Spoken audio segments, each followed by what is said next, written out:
Hi, anyone and everyone. This is Kim, the Humble Hermit from Come As You Are Oracle. I'm going to do the collective, the Crow Collective, for today. Today is Tuesday, February 17th, 2026. You may follow me on the Talk the Tube, my blog, or not. Totally up to you. Take what resonates, leave what doesn't. If it doesn't fit, don't make it fit. If some of it fits, God's kiss. We love that for you. Whatever doesn't, leave it on the table for someone else. We don't want you taking on energy that wasn't meant for you. We're going to use the Urban Crow Oracle by MJ Cullinane.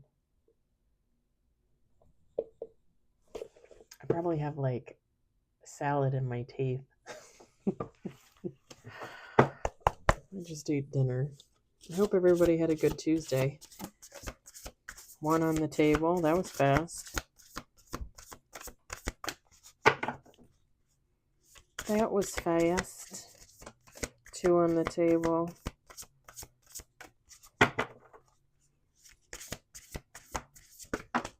Ooh.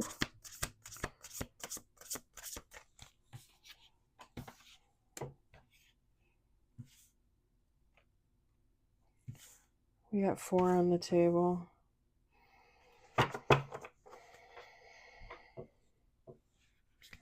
Two more shuffles.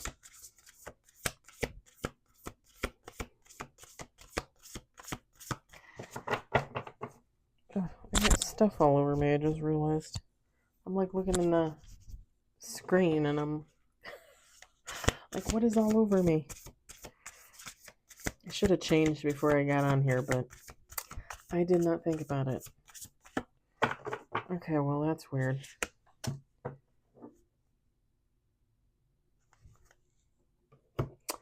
This is a short message. We've got warning, balance, preparation, caching, and bottom of the deck, wrath. Feminine, masculine, take how it resonates, it doesn't matter.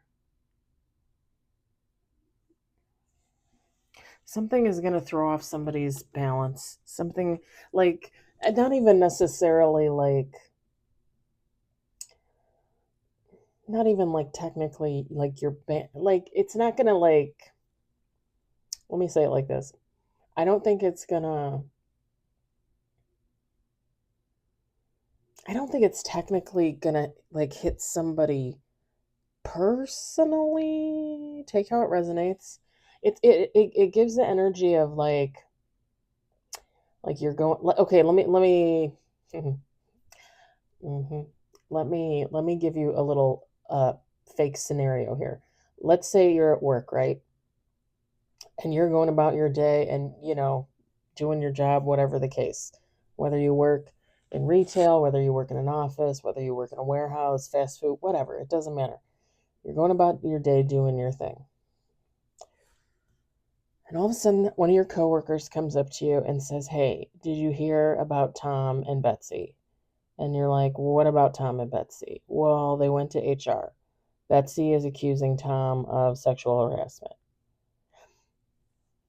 And you're thinking, okay, well, doesn't, poor Tom, poor Betsy, but it doesn't have anything to do with me. So I'm going to keep going about my day, right? I'm going to mind my business. And then like an hour before you get ready to leave, the same person comes back up to you and says, "Hey, did you hear Tom got fired?" And when you hear that Tom got fired, you realize like, oh, Tom was one of the managers. Tom was one of the people in charge. Now who's going to be in charge? It's kind of up in the air, like what's going to happen to me in my job. You know what I mean? It kind of gives, it doesn't give like somebody's like technically personal balance is going to be disrupted, but like the energy around them, like something's going to happen around them.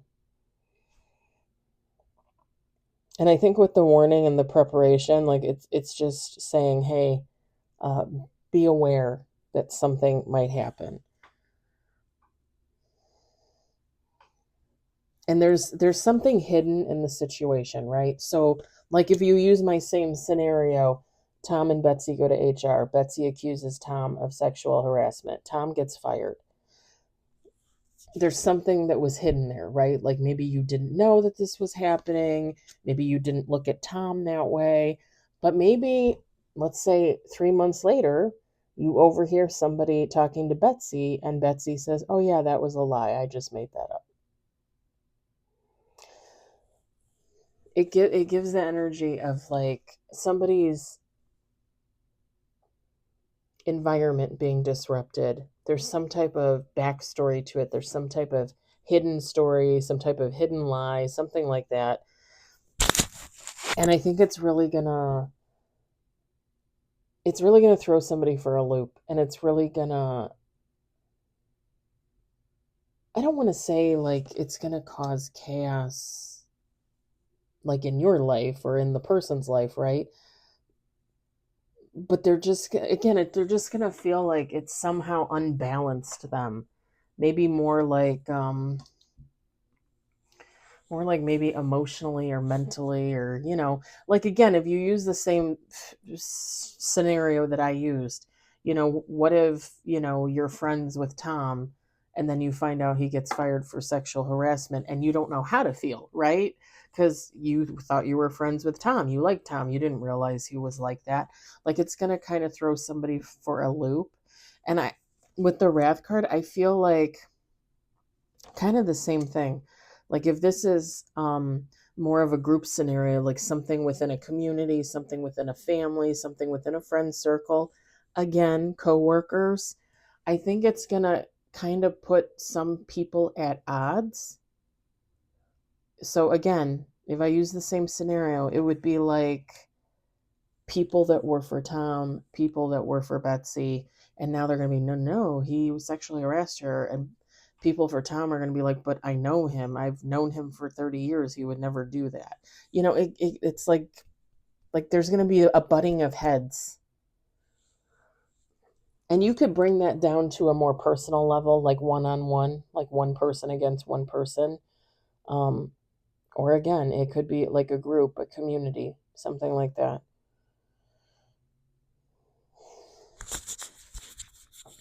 I think my thing got knocked over a little bit.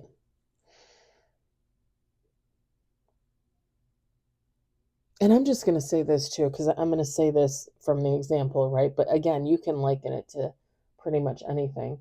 It kind of sucks. That kind of situation would suck. Even if you change it to a family, a friend situation, like nobody wants to find out something after the fact, and everybody's arguing about it, and everybody's taking sides, and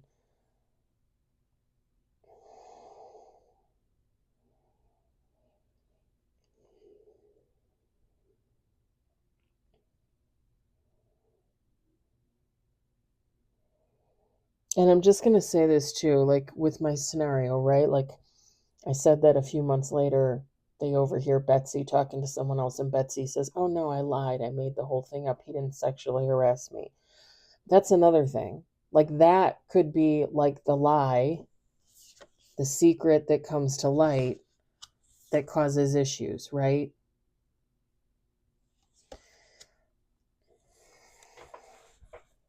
Take how it resonates.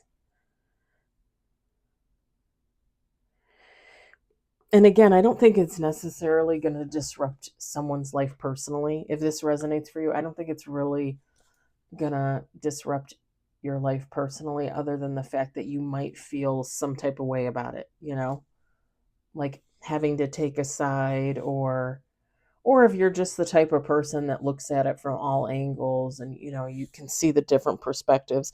I'm not at all condoning sexual assault or anything, or any sexual harassment, anything like that. I mean, I would never. I mean, I've been involved in that kind of stuff myself, so I would never condone that.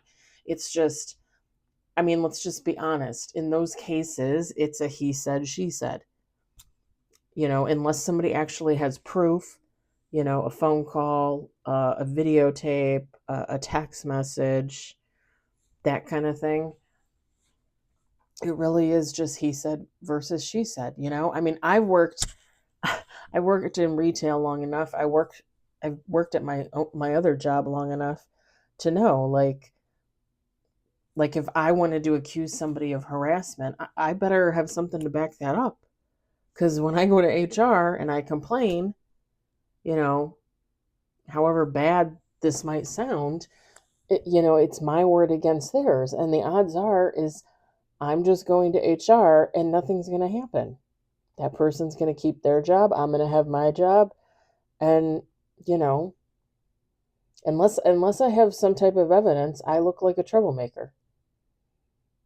And unfortunately, unfortunately, a lot of victims are made to feel like that, unfortunately. But again, I mean, when you don't have proof and it's just your word, people aren't necessarily going to take that.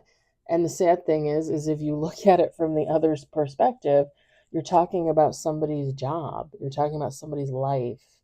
So, you know, if you're going to accuse somebody of something, you should have something to back it up, right? Like if I'm going to take Tom, if I'm Betsy and I'm going to take Tom into HR, I better have some type of confirmation of the fact that I'm saying that they harassed me. Because, like I said, using the same scenario and Betsy talking to somebody else 3 months later saying, "Oh no, I made it up." Like if that gets around, and then somebody in HR hears about it, Betsy's gonna be fired. Do you know what I mean? Like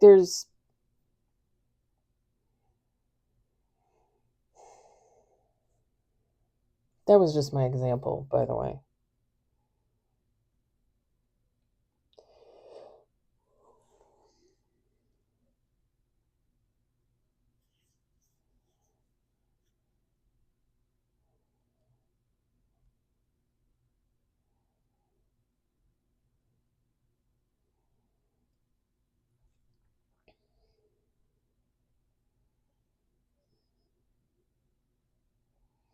I think part of the warning and the preparation too is literally somebody, like I said, literally somebody's going to be going about their life doing their thing, and they're going to get a warning, whether it's a sign, whether somebody literally tells you, "Hey, we think something's up with so and so," or something or other.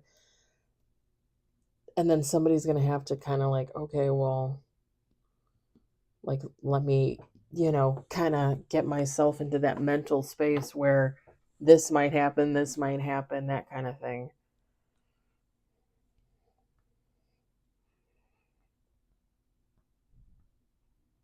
Because it very much just gives like bystander mentality, like somebody watching from the sidelines and not really having anything to do with it.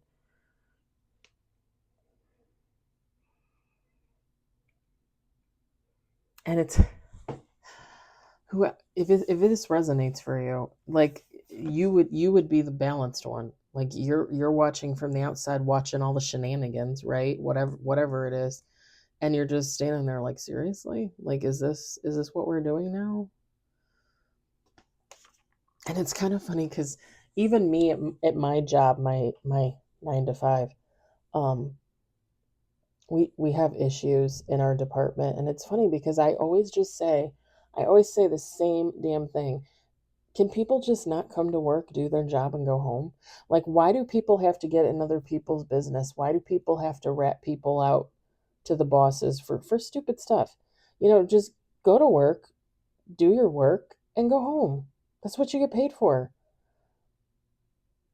If you don't like people, then don't talk to people and then go home. Like I don't understand why people go to work and they think like their opinion matters more than anyone else, or like they're the boss even though they're nowhere near the boss, like I don't know. Like I literally go to work, try to mind my own business, do my own thing, and go home. Like I just want to get paid. That's literally. And I'm not saying that I hate my job. I'm not saying that at all. I'm just saying, like, I don't want to get involved in that BS. And it never fails to boggle my mind that people will literally get up in the morning and be like, okay, what kind of chaos am I going to create today? And it's like, seriously? Just mind your own business. Just seriously. Just try not to be so competitive, jealous, envious, mean, just mean. All right, I'm going to leave it there. That was short and sweet. I hope it resonates or doesn't. I hope I hope you enjoyed it. I hope you were entertained. I hope you all have a fabulous Tuesday evening. Just a reminder, tomorrow is Wednesday. I am off. Other than a few errands probably in the morning, I don't think I'm really doing anything tomorrow. So I will probably be on and off with affirmations and readings and such. So I will talk to you all later. Bye.